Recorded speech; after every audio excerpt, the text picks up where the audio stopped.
I'm gonna take a little walk up the area of Donna Lass's grave. Yesterday I walked across the street and I was reading some signs over there, and I saw a railroad spike and some kind of a steel pin laying at the base of the sign. And immediately I recalled the killer showing me a picture of what he called tools that he used to carve out that headstone so that he would have a little kind of a dip in there that he could glue the crucifix in, what he called an amulet.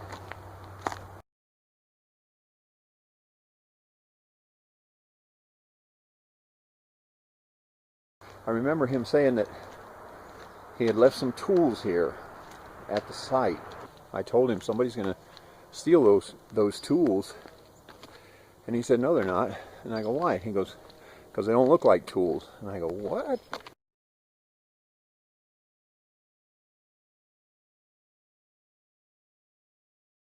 More of his riddles. He always kept me confused like that. What are you talking about? And he goes, well, I'll show you. And he pulled out the picture. And he says,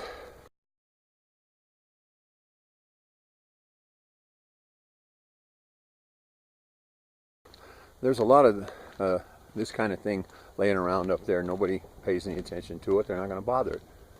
And he was right. It's still here.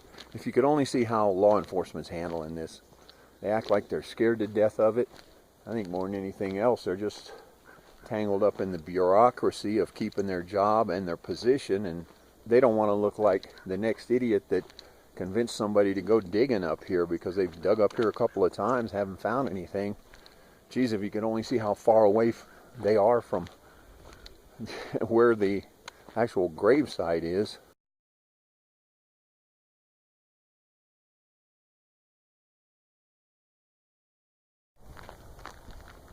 That beautiful valley. It's early morning. I think it's around 7 here.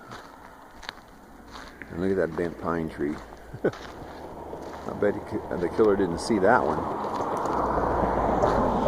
That one would have been really small when he was up here, if it was here at all. But here's the sign. And there's the tools. And I remember telling him, that's not a tool, that's a railroad spike.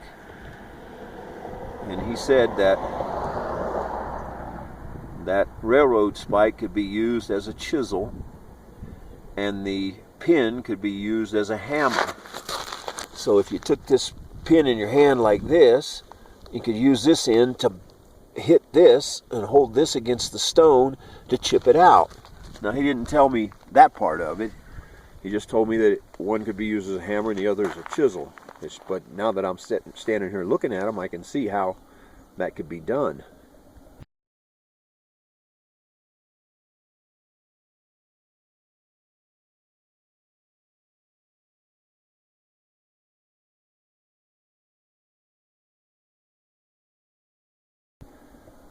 That's amazing to me. The Zodiac killer actually held these in his hands and worked on Donna Lass's gravestone. Many people would say, take them as a souvenir. You know what? I don't want any souvenirs from a murderer. That killer gave me a key to his unsolved ciphers and told me that it was going to make me famous someday. And I wouldn't take it because I just didn't understand his ciphers, and he tried to pull a knife on me the day he was showing me how to do the codes. This whole thing is so insane. And then you look at it from this end of it. Try to get somebody to believe this. Try to get law enforcement to look at it realistically. It's impossible. I understand now why the killer made so much fun of law enforcement and bureaucracy in general, because people are so wrapped up in themselves and their position and maintaining that position that they completely overlook the reality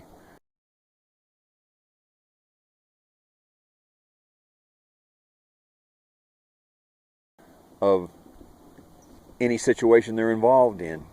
And that's how they overlooked every single important issue about the Zodiac killer. And that's why that he lived his life out until he was somewhere in his 70s, murdering people probably daily, and never ever got caught. It amazes me. I mean, I took the police to his house and they still didn't do anything about it.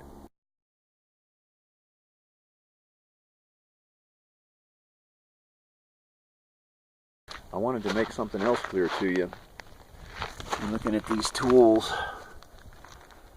The Zodiac killer, Frank Morris, wasn't really a stone worker. I don't think he knew much about it. The guys that would have handled these tools would have been John and Clarence Anglin. Now, John Anglin had spent time in Leavenworth. In Leavenworth Federal Prison, back then, what they did was hard labor, and it was mostly breaking rocks. So he would have known a lot about working stones.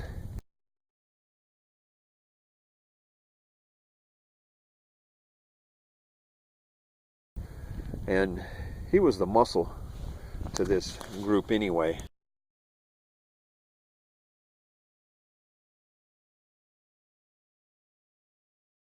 Clarence Anglin looked like, to me, he was just along for the ride. He kind of stayed quiet and played along because I guess his brother John, he was just going to follow him wherever.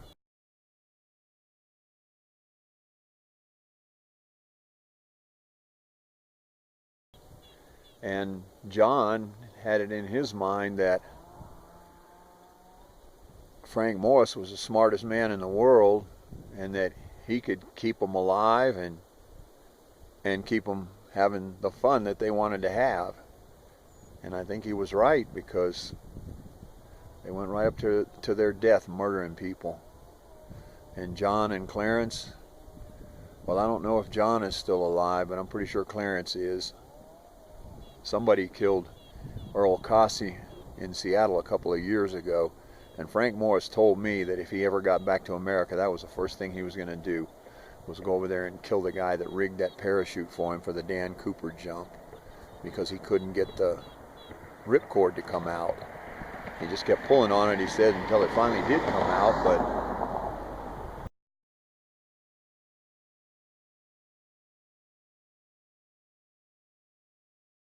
and I thought he was kidding. I didn't know what he was talking about in the first place. Kill somebody that rigged a parachute? I didn't get it. I just made a joke out of it, and I said, well, what if you never get back up there? And he said, I'll send somebody to do it. And that's, I think, is what he did.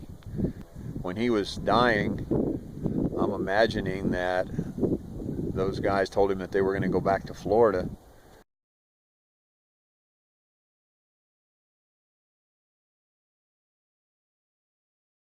To their family home, and he told them to stop up there and kill it, Earl Cassie, and to come by here and take that stone off of Donna Lass's grave, the one that had the message on the back of it.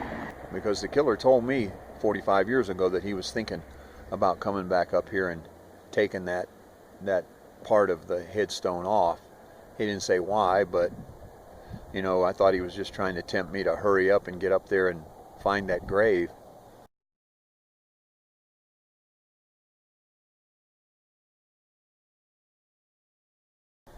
But he didn't tell me it was a grave. He told me it was buried treasure, but when he told me it was only worth $10,000, I lost interest in it.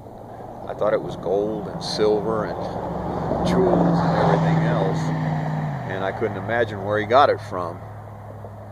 I don't know.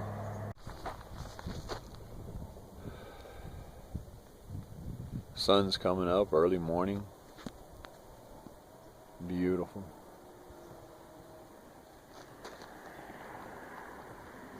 I understand it was 108 degrees yesterday in South Texas, where I'm from, where I'll be going back to Thursday. Right now it's about 45 degrees here. Really nice. Look at the sun in that valley over there.